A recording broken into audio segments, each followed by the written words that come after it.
Hello and welcome to a very special episode of Drawing the Owl. My name is Sydney Icarus. I am the dropped pancake of the RPG community. I'm a little bit squishy, and you kind of just want to leave me there. Today we're talking about refocusing. We're talking about refocusing because after finishing the August playthrough of Homefront, which may or may not go up unedited, I'm hemming and hawing on it a lot. For reasons that we'll discuss today, Homefront is being put on ice, which is not to say that this project is being put on ice, because it's not. And Drawing the Owl was always bigger than the idea of Homefront. And I want to talk about abstraction, intensity, and layers, and how interesting that's been to me. When I was a young child, I wrote, my stories for my English classes. And when I did that, those stories were always about like trying to hit feelings and trying to like really emotionally impact people and trying to change the world, right? Trying to say something.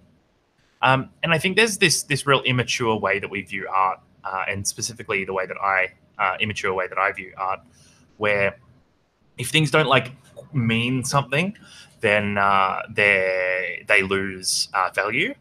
And so I think I went into Homefront, which is a very ambitious project, the idea of capturing the refugee experience, with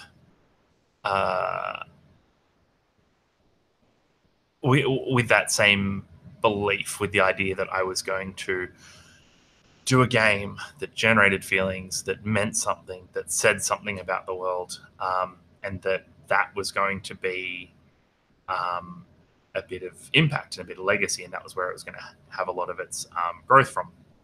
And I think there was a lot of naivety in that, in both in my capacity as a designer, my capacity as a GM, and also in what the game needed to be.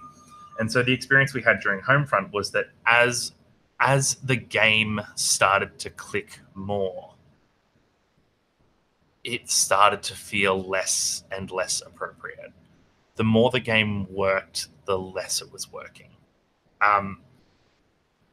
I, at the end of the first session in August, felt really down about the project because some core parts of it weren't working. In the second session, I'd made some changes to how emotional interactions work and what moves we were going to use. And in the second session, everything was okay. And we got these real emotional kicks out of it.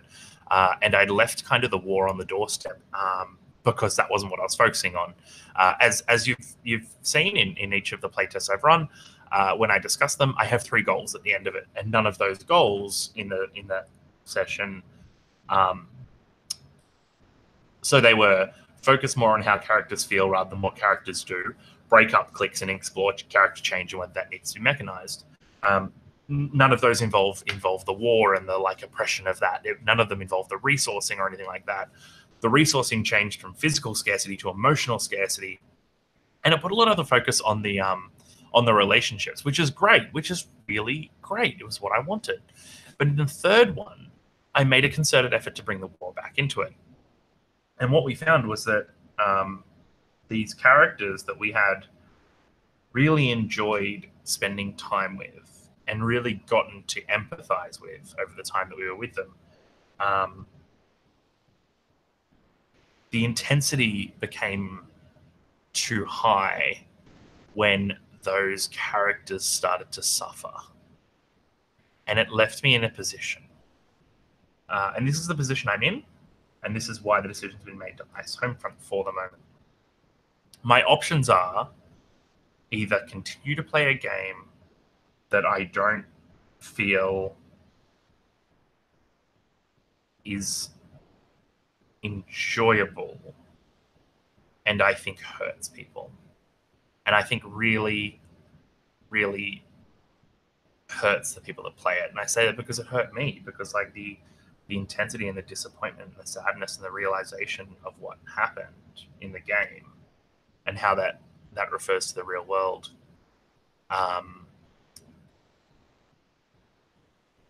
was enough to very much upset me. And it's either play a game that or continue to design and play a game that hurts people, or shift the focus of the design and be untrue to the reality of the people that this game is about.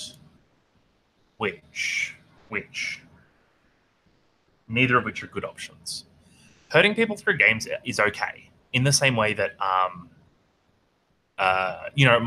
my bugbear swinging its axe at you and hitting you in the face with the axe, and it scars you and all that sort of stuff is okay, because of this kind of level of abstraction and this distance between the player and the character and stuff like that. And it's also okay because the game needs that conflict. And it's also okay because we get joy from watching you rise above or succumb to that conflict. What we don't have, and that bleed over of character emotion to player, is catharsis. And it's the same as the reason we get scared during horror movies. It's the same as the reason we cry during Under the Tuscan Sun. It's a very, art is allowed to hurt people. But my option was to either create this thing that hurt people, which I decided I didn't want to do. I looked at the players that I was playing with, specifically the players that I felt it affected most similarly to me, and I didn't want to give them that feeling. I thought it was an important feeling. I think it's a valid feeling, but I don't think it's a feeling that I need to impart on people. So the second option was, well, do I change it? Do I do what I said in really, really early drafts or really early episodes of this process, where I say, well, it's land of milk and honey. Once you choose to leave, like, you leave in a good way, and everything is always perfect for you forever. That felt disingenuous, and it felt unfair to the people for whom we are emulating, for whom we are pointing toward, because their stories aren't good, and their stories aren't happy. And I live in a country that has offshore detention for people who seek refuge from war and depression. And to pretend that that's not the way it goes sometimes, / most of the time, feels really unfair. So the next question was, let's talk about art that hurts people, and let's talk about how that works. We wanted to talk about 10 Candles. So 10 Candles is a game by Stephen Dewey. If you haven't played 10 Candles, go play 10 Candles. Get a couple of friends together. It's a really, really interesting experience. And it's an experience that begins by saying, at the end of this, all of our characters will die. There is no hope for you. Your job in the game is to generate your hope. And the reason it gets away with that, the reason it can do that and Homefront can't, is that 10 Candles is a game that is abstracted. 10 Candles says, this isn't a game about war. This is a game about the world going dark and monstrous things hunting people. And that is so abstract that we don't have to come to terms in our heart with the fact that there are people suffering through this. And that level of abstraction is so high. The joke that I made with Haley and V after the game is, and after we turned the recording off, we debriefed with the recording off, which is not something I normally do, which I hope expresses just how blur it was for me, how uncomfortable I was. The joke I made was that if I set this in space, if this was Homeship or Spacefront or something like that, that level of abstraction would be enough that people would not feel this way.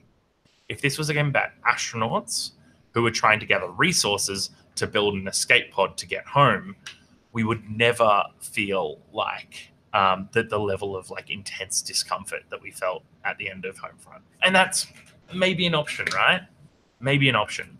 But what I really need after such a heavy fucking play session, after something that really tore me up inside about things that I believe and ways that I feel, I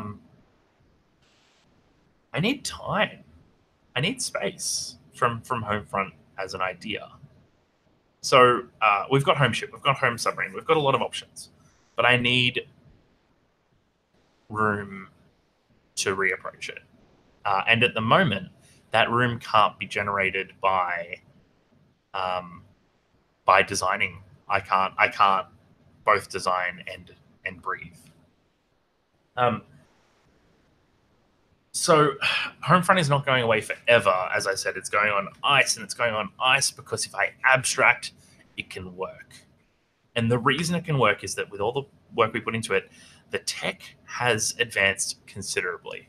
I think tech gets thrown around a lot by people in game design spaces without discussing with other people, without discussing with people outside that space what tech means.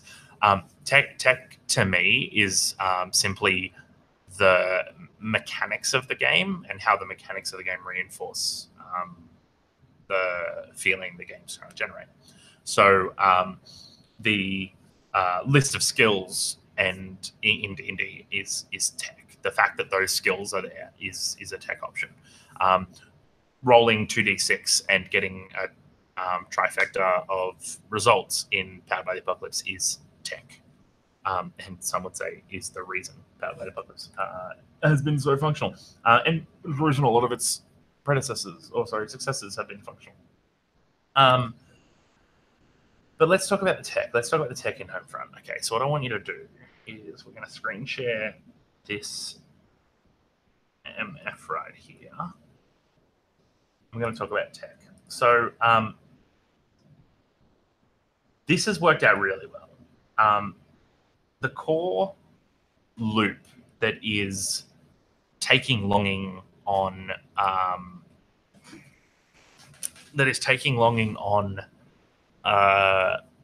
emotional things and then spending it to do active things is really effective.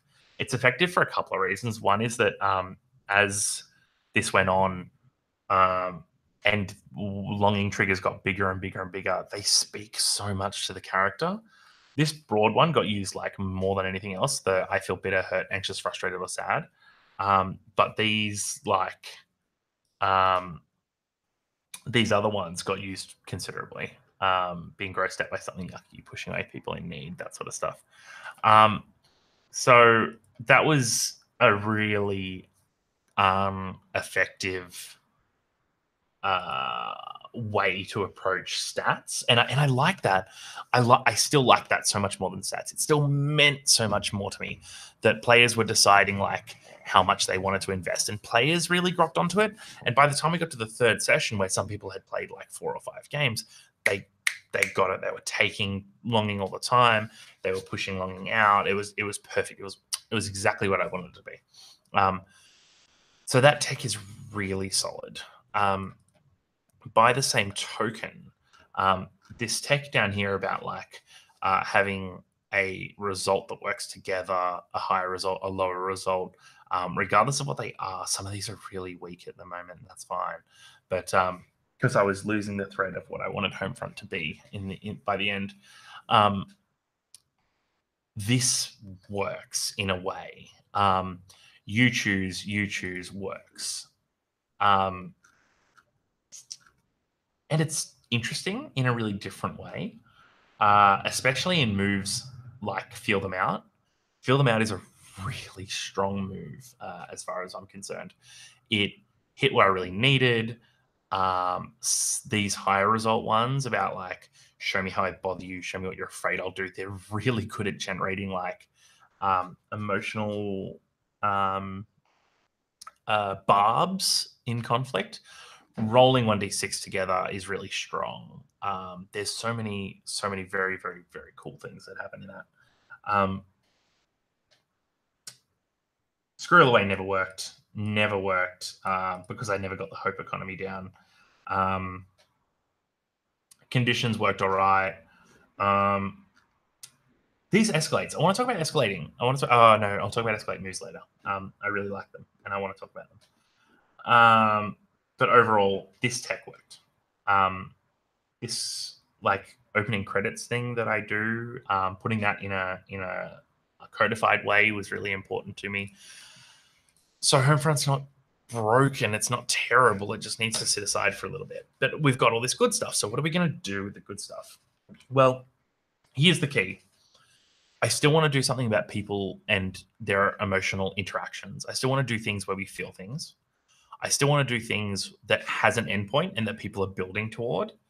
I still want to do a game about like that has intimacy and intimacy that isn't particularly sexual intimacy. Like it isn't necessarily sexual intimacy, but certainly can be.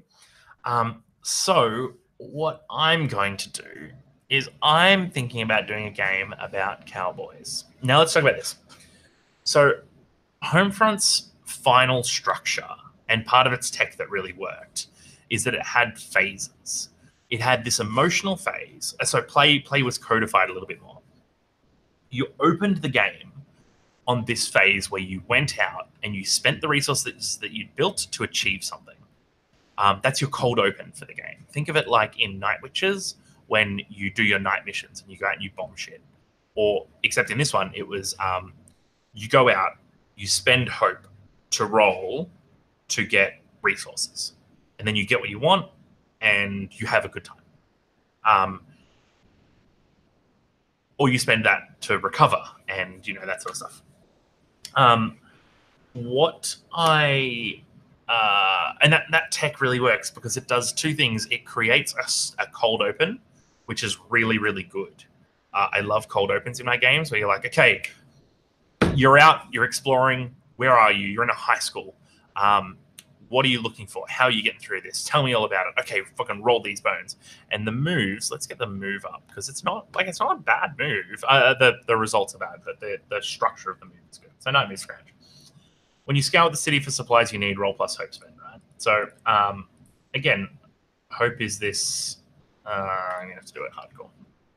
Hope is this thing that you build up during the day, and then at night you spend it. And you either get stash or you get conditions cleared or like you get all this good stuff. This is fucked. Let's not even talk about that. And then this is the other one. When you stay behind it at night, you roll plus the number of conditions that you have. And then if you roll low because you have, if you roll high because you have a lot of conditions, you both will get this, which means that like you get good shit and you get to remove conditions and stuff, right? Someone's hitting me up on Slack. No, it's not about this. Cool. Ryan and I have been talking a lot about this. So this structure works. This structure really, really works for me, right? So what we've kind of done with that structure is we've said to players, we've put a clock on them. We've said every session you have to spend your resources, which is it's in Apocalypse World 2E, where you don't have a phase for it, you just have lifestyle at the beginning of the game, right? And we mentioned in one of the earlier episodes that having lifestyle at the beginning of a session generates an immediate need to generate those resources in other sessions. So we start the game and we say, go out and get resources, and people do. And they go out and they get food and they get medicine, and they get the shit they need, and then they come home. And when they come home, we say, okay, opening credits move. And the opening credits move to me is about showing your character quintessentially. It's about like, I always talk about Buffy, right? When that first scene comes on Buffy and it's like, and then it's like, raw. James Masters being Spike, and he's like, and he's a vampire and he bites someone, and then in the next scene he stabs another vampire, and you're like, what? Vampire that kills vampires? And that's what opening credits moves are about, right? It's like if you're playing, I've got carnivals on the head because I've been reading Kate's game.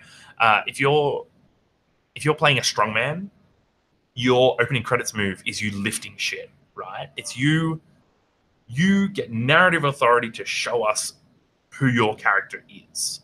And we offer framing for it. So, for example, in Homefront, based on the number of conditions that you have, which are things like bitter, hurt, angry, frustrated, sad, you get conditions like, you get credits like show us your safe space, describe the scarcity, but also what keeps you sane. Or you get things like show us the war, how it leaves you feeling exposed and unwelcome, even in your own house.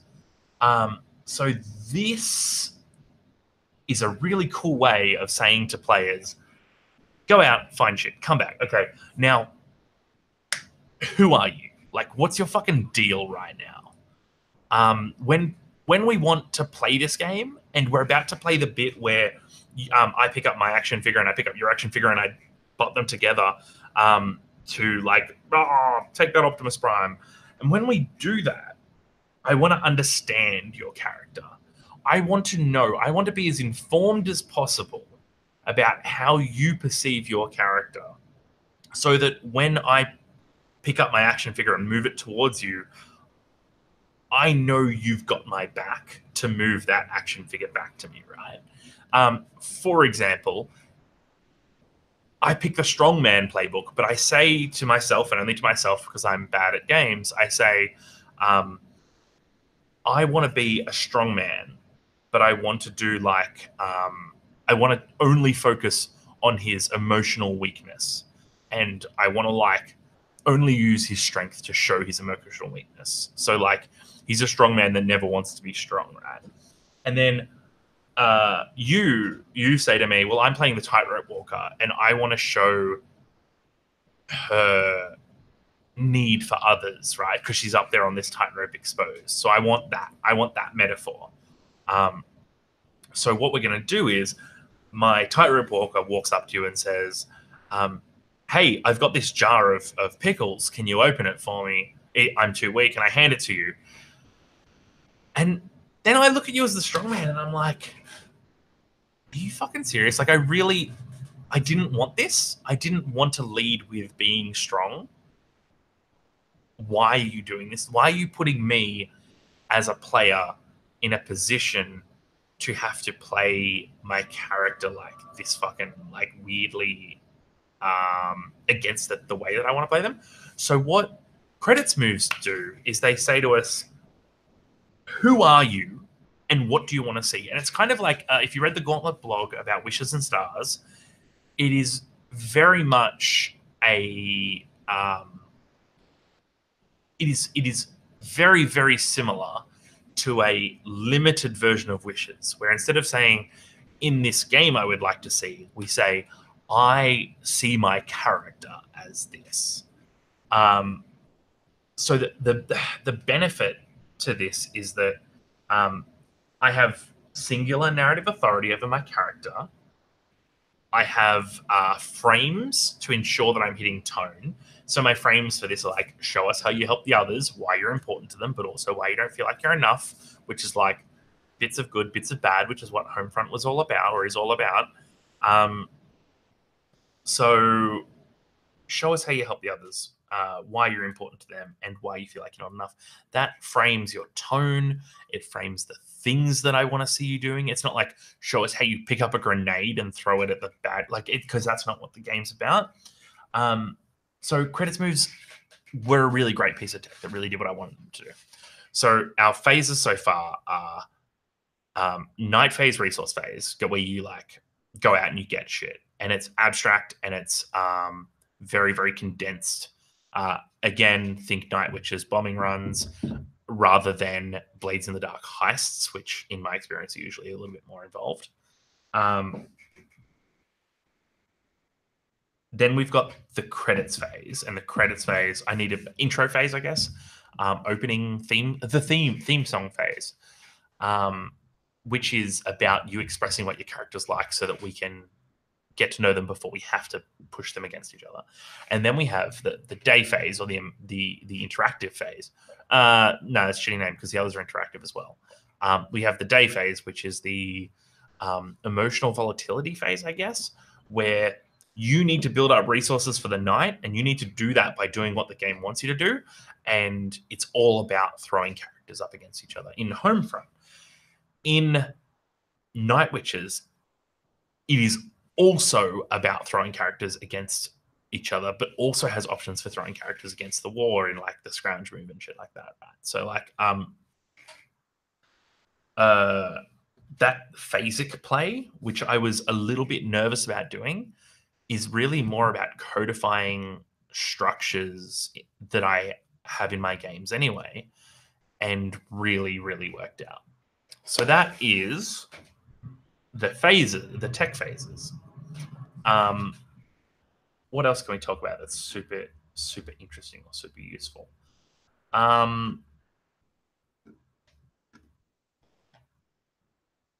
Let's talk about what I'm going to do with this, what my next project is.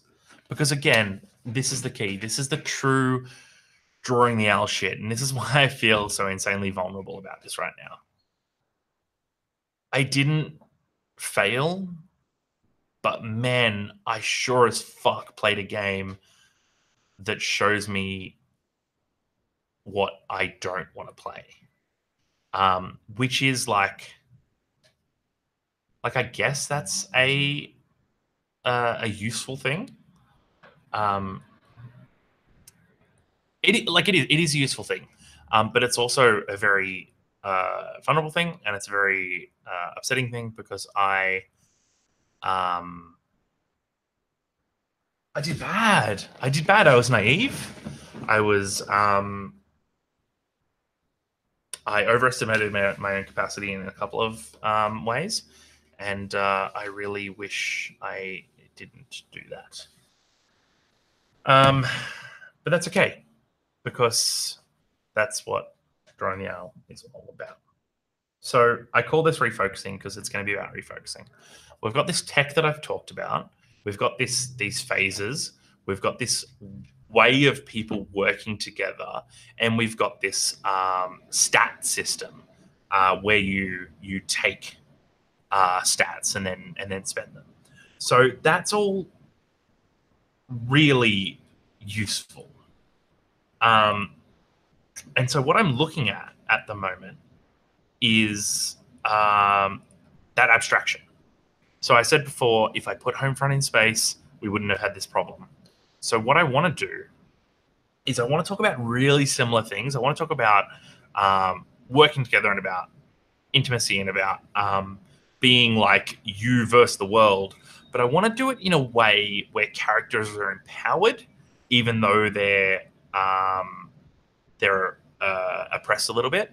Not oppressed. Oppressed is a bad word. Even though they are challenged, I want them to be empowered because I want to bring the tone up.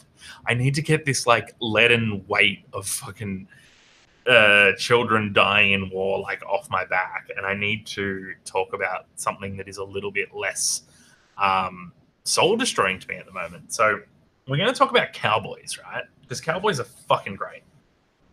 The reason that Western media is awesome to use for stuff like this is it is super abstract. The Quick and the Dead is one of my like favorite guilty pleasure movies. Leonardo DiCaprio, it's fucking great. And the idea behind The Quick and the Dead, and yeah, I'm super just Googling to make sure that I can't remember the name of the guy that I want to talk about, who is phenomenal. Boy.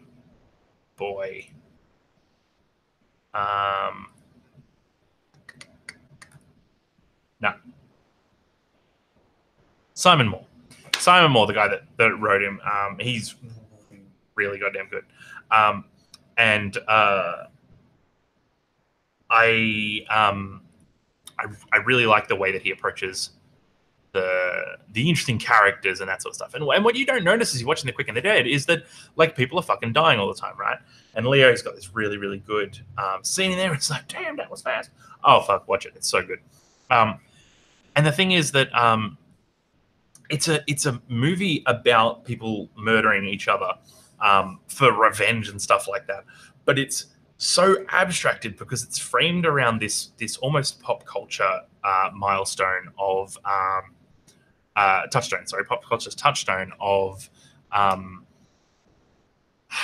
two people standing across from each other with like the hands on the hips, pistols, clock strikes 12 thing. Like the dual setup is such an abstract way to approach violence that it doesn't feel gruesome or horrendous. It feels really, really, really cinematic.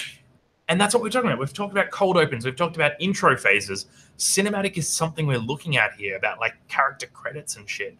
We want this to feel like a story. And so what I did was I decided on genre emulation. I decided there was some stuff I wanted to hit. The joke that kind of started this off was that Haley V and I in the Parliament with Story Brewers have a conversation about a game that they're trying to make work where one person plays a cowboy, one person plays a horse, and then the other person plays the other cowboy and the other plays the other horse. So you kind of play each other's horses. And they were joking that the tech for Homefront is like structurally something that could make that game work. And I don't I don't want to do the horse game, but we started talking about cowboys, and I was like, holy fuck, right? Like cowboys have that same level of like intimacy with each other. Like you can queer code it really easily, which is phenomenal for me. We can, because it's such an abstract way of looking at the past, we can have like lady cowboys, as the Quick and the Dead does, right? Although it hits that like really goddamn hard. Like Sharon Stone's character is like they call her out as being a woman a lot, but we can just be like, nah, man, there were women cowboys, the petticoat bandit. It's got a lot of genre. It's got a lot of really interesting characters. It's got a lot of personal touchstones behind it, but it also means we can look at it in a different direction, and we can say, yes, Western, but it's about cowboys with feelings. So what I've been doing is looking at the outlaw lovers trope, right? Like Bonnie and Clyde.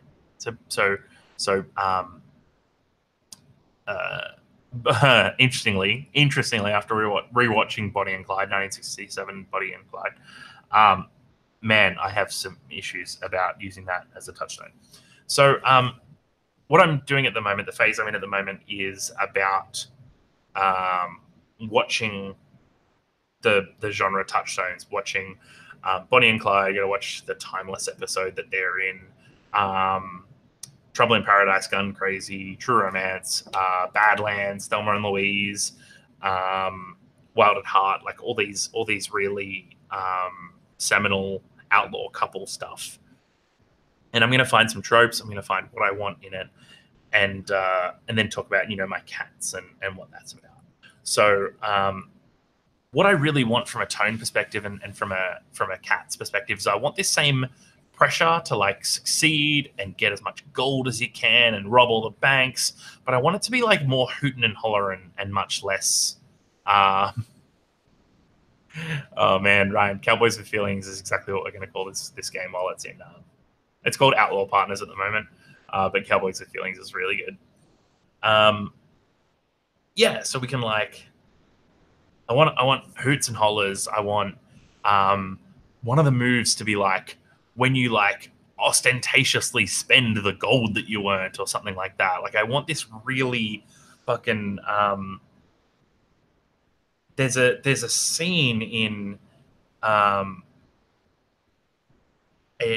Bonnie and Clyde where they're driving away from their first robbery, and Clyde Barrow just like walks in and robs this place, and then they drive off in a stolen car together, and like Bonnie's fucking on him and like smooching away, and he's driving and he's got the pistol in his hand, and it's so perfectly the tone that I want. And again, I still want the same stuff about like non-sexual intimacy and stuff like that, but that tone of like excitement and adventure and adrenaline and that powering feelings. And then I want that to come, and that's that like first bit, and then I want you to have to generate more feelings by like more whatever resource you use to rob shit, by like dealing with each other's emotional fallout. Because here's the thing that I don't know if you know about this from Bonnie and Clyde. They are a fucking terrible couple. Okay, besides the fact that Clyde either lacks a sexual interest or lacks sexual capacity, but so they're like they never have sex in their story. And even though Bonnie tries a couple of times, and Clyde refers to himself as not a lover boy, which is like a really, really great way to approach that character, because it means that for them as this heteronormative couple, robbery becomes their sex, and that's like a really obvious overlay that comes in through it. Like when he first pulls out the gun, she like rubs the barrel. It's super 60s on the nose, but it's wonderful. And they're a really toxic couple. They fucking hate spending time together, but they love each other. And then by the time that they figure out how really bad things are, they're in too deep. And like Bonnie tries to run away, and Clyde chases her down, and then Bonnie's like wants to go back to her mother, and her mother's like, "Nah, like keep being a fucking criminal, like get out of here." And it's just it's really toxic, and I don't know how I want to capture that toxicity at this point. So part of me wants to say there's two options. Either the toxicity is personal, and it's stuff like as cowboys, even though you have feelings and you want to express your feelings to people, you need to go out there and you need to like drink in saloons and shoot people in the street and like slam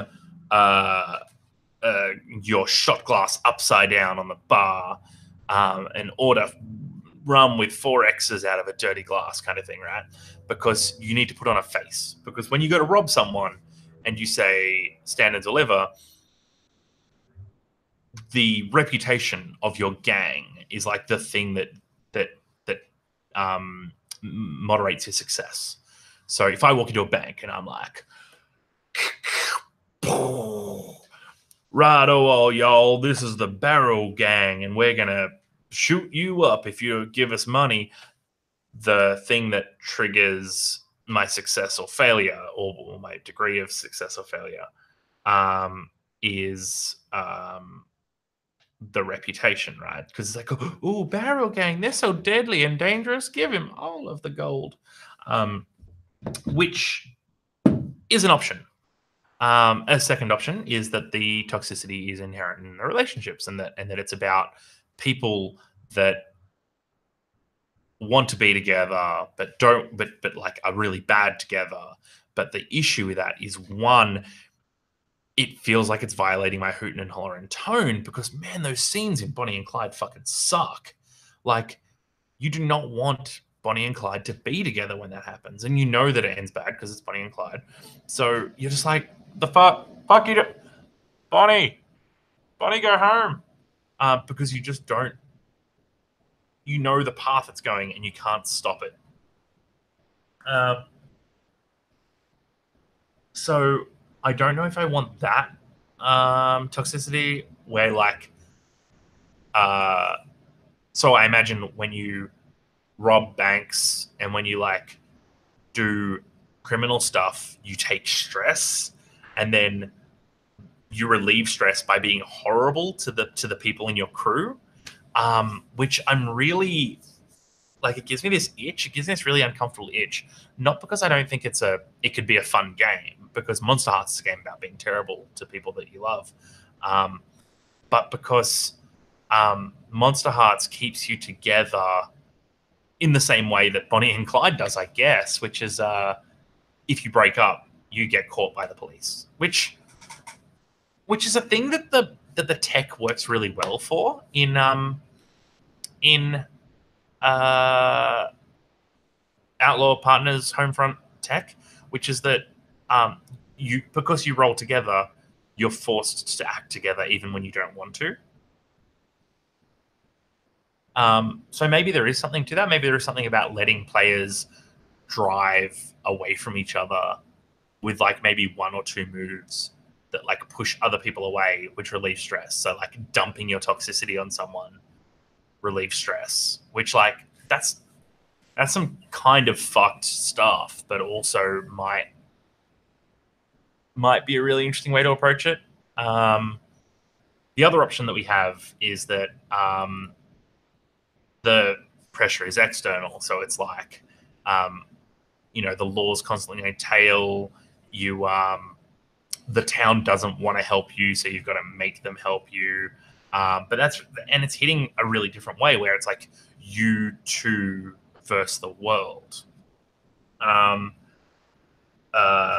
Take feelings when you have emotions, spend feelings to be performative, gain reputation when you're performative, spend reputation to rob people, gain haul by robbing people, spend haul to finish the game, right? So the idea is when I see Bonnie is not happy, I take feelings. Then when I drink whiskey from a dirty glass, I spend feelings and I get reputation. And then I spend that reputation to rob a bank, which then gives me the money. Yeah. So that's a thing. Otherwise, there's the stress one, which is like take stress when you're being performative, spend it when you're emotional. And with that emotionality is positive or negative is a different thing. Yeah. But basically, it comes down to what do I want characters to do and what do I want players to do, and then what do players and characters want themselves to do, and how can we get that.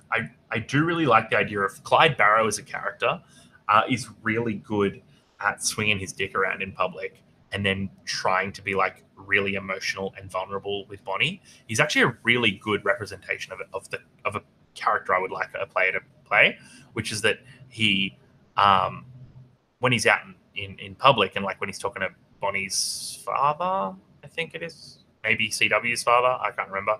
He's like, the Barrow gang, if we done half the things that they said we did, we would have $1 million, but we didn't. But the law won't catch us. The only thing I'm better at than robbing banks is running away from the law. And it's like it's this real performative masculinity thing. And then he goes home with Bonnie to this like shitty 2-bedroom shack that they can rent, that they can afford, and they're always low on money. And Bonnie wants to bang him, and he doesn't / can't / won't, and it's and then he's like really like angry at himself and like really vulnerable, and it's just super cool. It just makes him this really interesting fleshed out character. So I'd love to see that. I'd love to see this like brashness in public and then love and trust in private. And I think I can do that. The issue is, how do I gate players with the masculinity bit versus the love and trust bit? So basically, how do I stop players from being like, okay, do I make 4 phases? So at the moment, I've got 3 phases, which is bank robbery, introduction, credits scene, what do we call it? Emotions, feelings, town. Man about town scene, right? Town. Bank or stagecoach or whatever the fuck you're robbing. Train robbery. Oh, there's got to be a train robbery. It's going to be so good. I'm so excited about a train robbery. Robbery, introductions, town. Do I break town up into performative phase and feelings phase? And the issue is, until I write the moves, I don't know whether I'm going to need to, but until I know whether I'm going to break it up, I don't know how to write the moves. It's going to be that I just have to like start writing some shit, just start writing some stuff. And I have. I've started writing what I want a game to look like. So I've started writing an actual play and working backwards, which is advice that that Andrew, bless them, in hospital at the moment, gave me the inspiration to do, to write the actual play and then work backwards. So I might do that. I still want to talk about escalation. I don't know if we're going to have time. Ryan, I think you and I are probably going to do an entire thing about escalation another time. I'm very excited about that.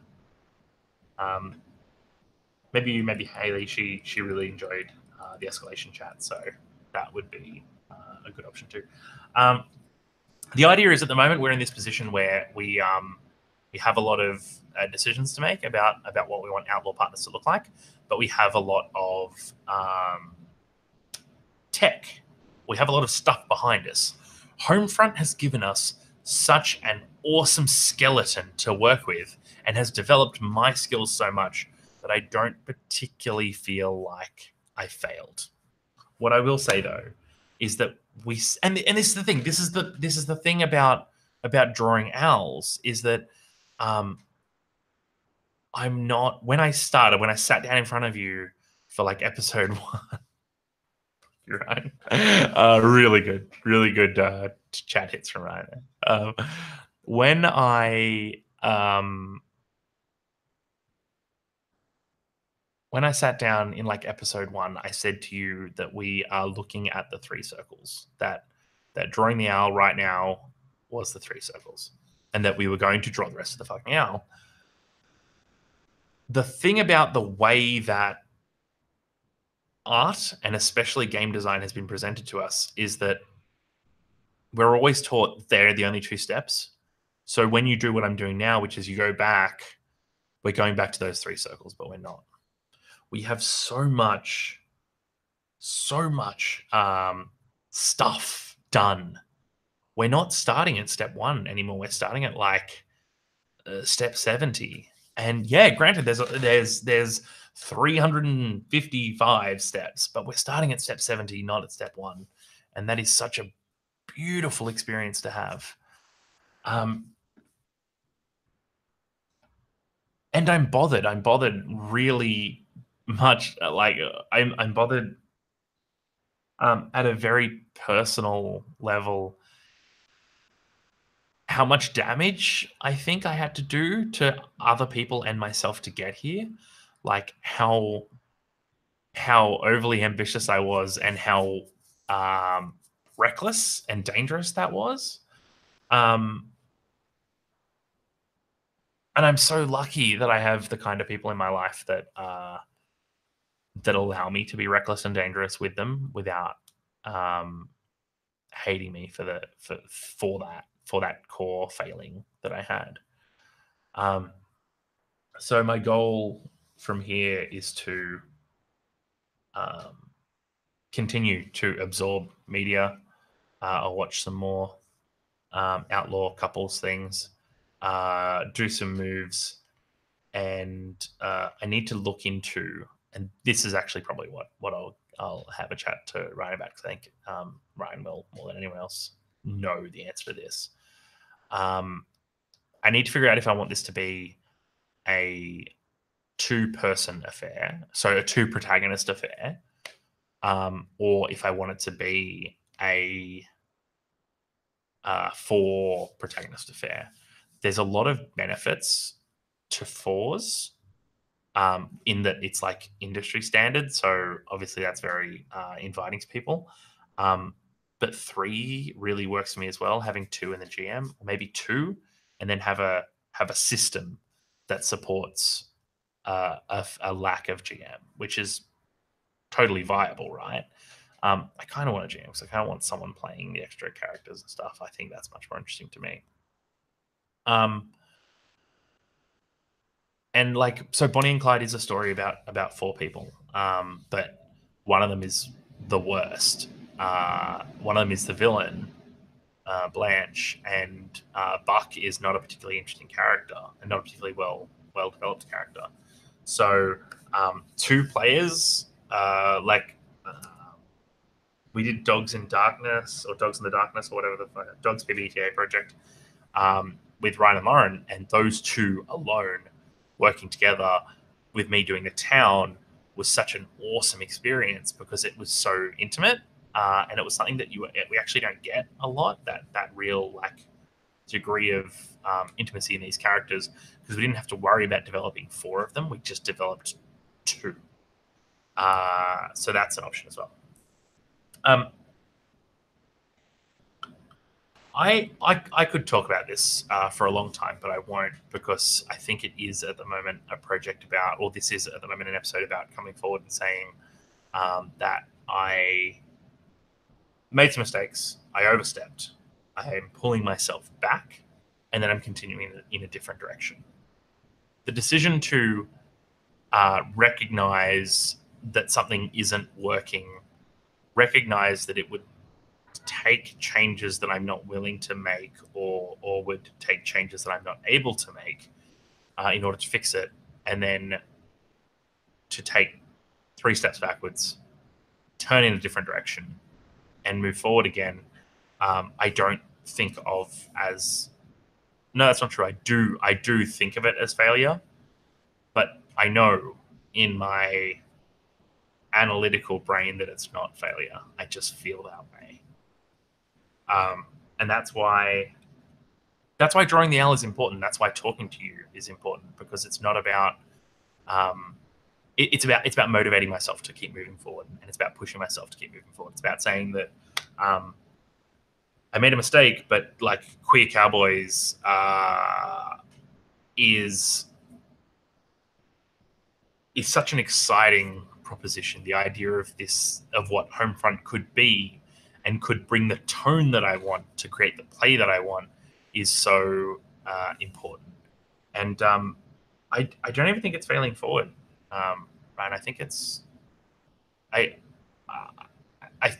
think this is what success looks like. I think success is about doing things the wrong way a couple of times and being okay with that. Haley very, very famously made the comment, "Not yet fun," and I think that's what this is about. Like, it's about finding where the fun isn't, so that I can add it in later. And the stuff that really worked, the stuff that's sung about characters bouncing off each other and characters being heals and about escalation mechanics, which I do want to talk about, and that sort of stuff. The fact that that can still exist means that I know I've got a good core. And when I play this, so I ran 1, 2, 3, 4, 5, 6 total playtests of Homefront. The first playtest of Howdy Partner, or Outlaw Partners, or whatever it's going to be called, Outlaw In-Laws, is going to be much more like the 4th playtest of Homefront than like the first. That's the advantage of bringing so much of this tech with us. And so I'm going to leave it at that. Over the next, what's this week look like for me? Not great. Sometime over the next 7 days, I will do a discussion about escalation mechanics, and I will do a discussion about which direction I want this game to go in. Whether I want it to go in, the direction of 2 players doing a really intimate experience, or I want to go in the direction of 4 players doing a really volatile experience, and we will find that out.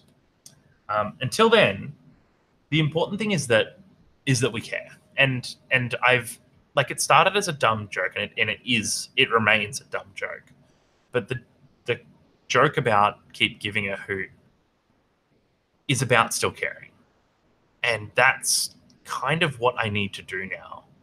Is I have gathered up all this emotional baggage about Homefront. I am offloading all this emotional baggage about Homefront and looking towards a new project. And the key is not to get discouraged, not to look at this project that I created that was overambitious and struggled, and now needs to go in a different direction and is succeeding in a different direction. Tactical success. The important thing about that is not to get discouraged, and to keep giving a hoot. So that's what I'm going to do, and that's what you're going to do. please look after yourselves, look after the people that love you, and if you care about Homefront and the things that it did, please find a refugee care charity of your choice. Do your research and put some money towards supporting the experiences of these people that that are so intense that I cannot yet make a good fun game out of it.